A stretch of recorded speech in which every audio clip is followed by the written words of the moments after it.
Comprendre aujourd'hui pour défier demain. Droit et justice, économie, santé et bien-être, sport, société.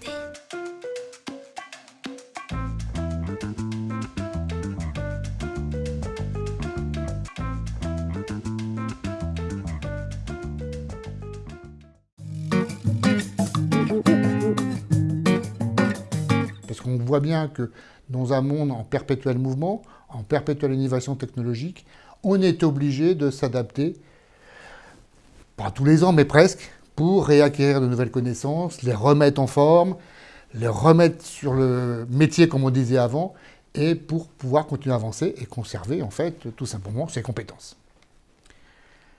À partir de ce moment-là, je pense que l'autodidacte, fondamentalement, va rester, mais va se transformer comme tout le reste de la société.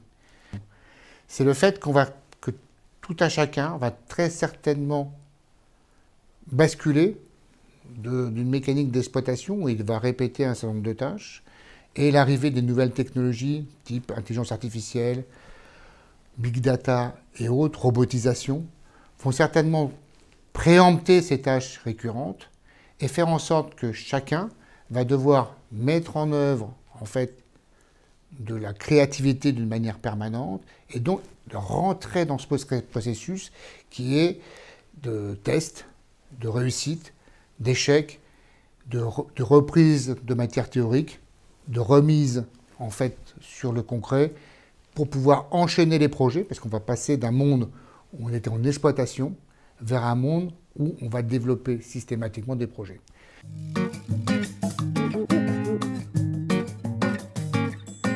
Comment l'autodidacte va-t-il évoluer dans le monde de demain?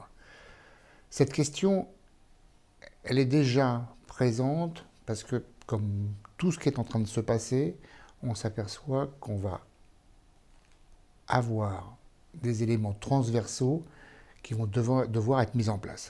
Le premier, c'est aujourd'hui, une personne seule doit effectivement participer à tout un apprentissage, j'y reviendrai tout à l'heure, mais il doit aussi partager, c'est-à-dire qu'en fait, et collaborer. C'est-à-dire qu'aujourd'hui, on envisage relativement peu que dans tous les projets qui sont aujourd'hui au cœur de ce qu'on est en train de monter, donc on est en train de passer d'une société effectivement d'exploitation vers une société de projet, toute cette mécanique-là, on est dans le collaboratif, le partage, et donc du collectif, qui agrège effectivement un certain nombre d'individus pour un objectif commun, un projet commun.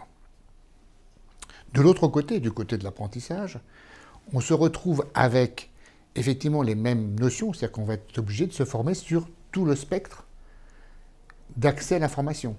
La partie théorique, qui peut être donnée dans l'enseignement, comme en direct dans des MOOC. Mais la mise en pratique, là, typiquement, c'est généralement au travers des modèles d'enseignement qu'on va le retrouver. Et il y a le faire après, qui est le fait de mettre en pratique et de réaliser des projets. Toutes ces trois notions, et en fait, qui vont être à la fois, la première partie, on peut s'auto-former, la deuxième, il faut le faire avec un modèle de formation classique, ou adapté.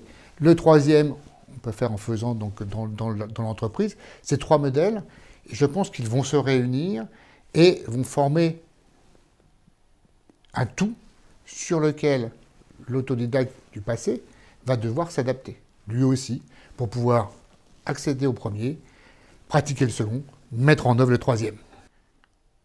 Et dans ce monde, tous les individus, d'où qu'ils viennent, soit avec une excellente formation initiale, qui devront la mettre en œuvre avec peut-être plus d'appui d'autodidactes qui ont l'habitude de faire peut-être plus qu'eux.